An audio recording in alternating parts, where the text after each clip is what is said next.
Tous en forme. Tout de suite, on en fait tout un plat avec le département de la Moselle.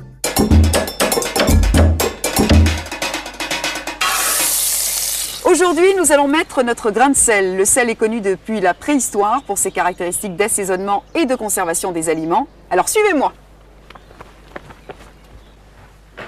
Nous entrons dans le musée du sel. Je rejoins le conservateur de ce musée. Bonjour Gabriel. Bonjour Lara. Je vous rends le beau bloc Merci. de sel. Il est beau celui-là.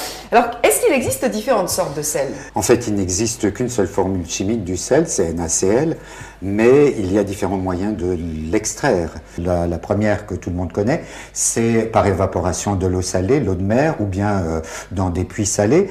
Et la deuxième, par des mines, on appelle ça le sel gemme. Alors, il est vrai qu'en France, on consomme un peu trop de sel, ce qui amène des problèmes de santé, l'hypertension ou l'obésité. Un Français consomme en moyenne 10 grammes de sel par jour, alors qu'il devrait se contenter de 6 à 7 grammes par jour seulement. Soyez attentifs.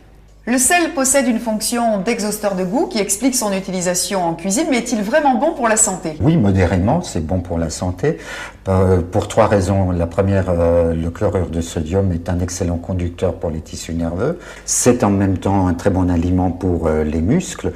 Et n'oubliez pas que nous sommes faits de 90% d'eau. Donc le sel est essentiel pour la rétention d'eau dans le corps humain.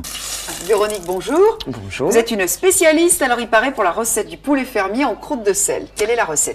Alors, c'est une recette très simple. Il suffit de mélanger environ 500 g de farine, 100 g de sel fin, 200 g de gros sel, 200 ml d'eau. On mélange le tout pour créer une pâte que l'on étale. On met le poulet au centre, on la ferme hermétiquement et ensuite on passe au four. Et après, on casse la croûte de sel. Une fois que la croûte est ouverte, on découvre le poulet cuit en croûte de sel. Je rappelle que le sel est nécessaire pour notre bien-être. Il freine par exemple la déshydratation. Faites attention en revanche à ne pas avoir la main trop lourde. Pour des recettes salées mais aussi sucrées, n'oubliez pas le www.france3.fr. Allez, en route pour la forme.